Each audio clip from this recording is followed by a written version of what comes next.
ഈ മുറി മുഴുവൻ അവന്റെ സ്വപ്നങ്ങളും ഓർമ്മകളും.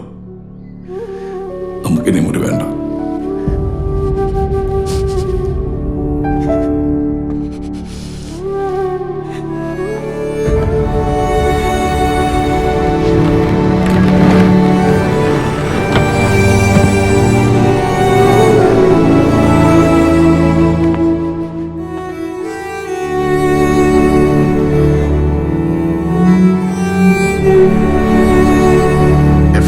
പോസ്റ്റ്മോർട്ടം റിപ്പോർട്ടും കിട്ടിയാൽ മാത്രമേ ഇൻഷുറൻസ് ഫോർമാലിറ്റീസ് നമുക്ക് കംപ്ലീറ്റ് ചെയ്യാൻ പറ്റൂ. അതൊന്നും വേണ്ടാതെ ഞാൻ നേരത്തെ പറഞ്ഞല്ലേ. അല്ല സാർ, അത് ആ ഡോക്യുമെന്റ്സ് എങ്ങനെയും മേടിച്ചുകൊണ്ട് വരാനാണ് തോമസ് സാർ പറഞ്ഞിരിക്കുന്നത്.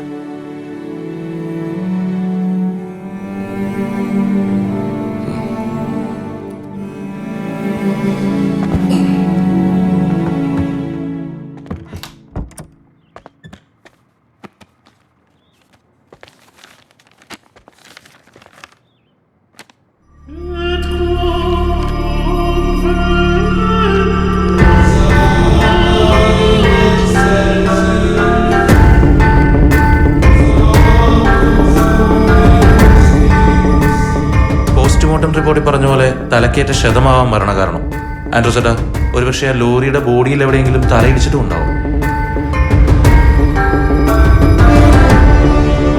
പാർട്ടി കഴിഞ്ഞിറങ്ങിയപ്പോൾ ഏകദേശം 1 മണിയായിരുന്നു. ബൈപ്പാസ് റോഡിൽ വെച്ചാണ് ആ ലോറി ഞങ്ങളെ ഇടിച്ചിട്ട് പോയത്. ബോധമില്ലാതെ കിടന്ന് എന്നെ വിളിച്ചുണർത്തിയത് എബിയായിരുന്നു. എന്നിട്ടാണ് അവൻ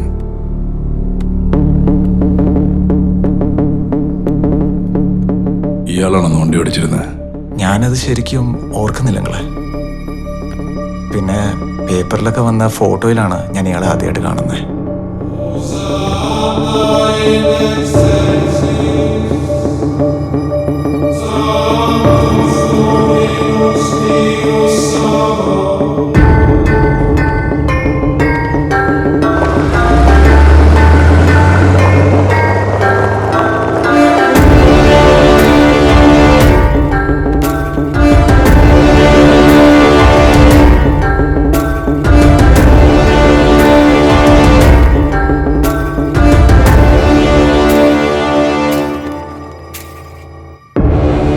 നൈറ്റ് പെട്രോളിങ്ങിന് ഇറങ്ങിയ സമയത്താണ് ആ ലോറി വന്ന് പെട്ടത്. അന്ന് ആ ഡ്രൈവർ നന്നായിട്ട് മദ്യപിച്ചിട്ടുണ്ടായിരുന്നു. നിങ്ങൾ കാണുമ്പോൾ ആ ലോറിയുടെ കണ്ടീഷൻ എങ്ങനെയായിരുന്നു? ലെഫ്റ്റിലെ ഹെഡ്ലൈറ്റ് പൊട്ടിയിട്ടുണ്ടായിരുന്നു, ഫ്രണ്ട് ബമ്പറും ഇളകിയിട്ടുണ്ടായിരുന്നു. അത് കണ്ട് ചോദിച്ചപ്പോഴാണ് അയാൾ ആക്സിഡന്റിന്റെ കാര്യം പറഞ്ഞത്. അപ്പം തന്നെ ഞങ്ങൾ സ്പോട്ടിലേക്ക് പോവുകയും ചെയ്തു. എനിക്ക് ലോറി ഡ്രൈവറുടെ ഡീറ്റെയിൽസ് ഒന്ന് വേണം. ഇത്തവണ ഞാൻ പിടിക്കും മോനെ. നിന്നെ അടിച്ച് തീർക്കും ഞാൻ. പിന്നെ നീ കളിക്ക്, കാണാല.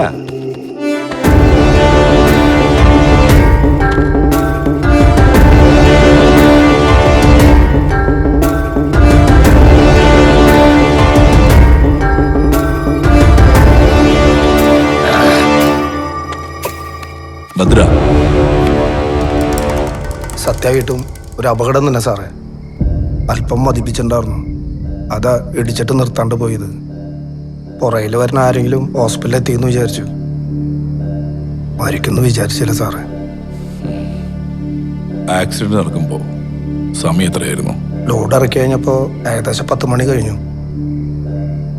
അപകടം നടന്ന സമയം കൃത്യമായിട്ട് ഓർമ്മയില്ല. പുലർച്ചെ 4 മണിക്ക് പോലീസ് ലോക്കപ്പിലായിരുന്നു. അത് മാത്രം നല്ല ഓർമ്മയുണ്ട്.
സൈജു സ്പിരിറ്റ് കിടക്കുന്നതും പോലീസ് പിടിക്കുന്നതൊന്നും ആദ്യമായിട്ടല്ല.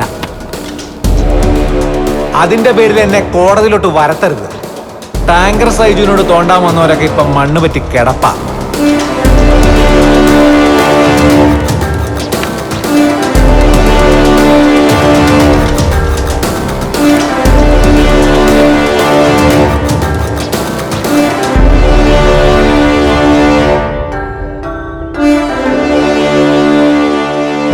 താൻ എന്താടോ ഈ പറയണേ? എബിയുടെ മരണം കൊലപാതകമാണോ? ആരാണെന്ന് വല്ലോ? ആളെ കിട്ടി. പിന്നെ എന്താ നോക്കിയിരിക്കുന്നേ? പോലീസിനെ ഇൻഫോം ചെയ്യണ്ടേ? പോലീസ് ഈ പറഞ്ഞിട്ട് എന്തിനാ സാറേ? എന്തിനാന്നോ? പ്രതി ആരായിരുന്നാലും നിയമം അനുശാസിക്കുന്ന പരമാവധി ശിക്ഷ നമ്മൾ അവന് വാങ്ങിച്ചു കൊടുത്തിരിക്കും. ഇത് നിയമത്തിന് മുമ്പിൽ എത്തിച്ച അതിന്റെ വിധി എന്തായിരിക്കും, അതിനെത്ര കാലം എടുക്കുമെന്ന് നമുക്കറിയാലോ സാറേ. അതുകൊണ്ട് എനിക്ക് വേണ്ട നീതിയാണ്. എന്താ എൻ്റെ ഉദ്ദേശം? അവനെ തീർക്കണം.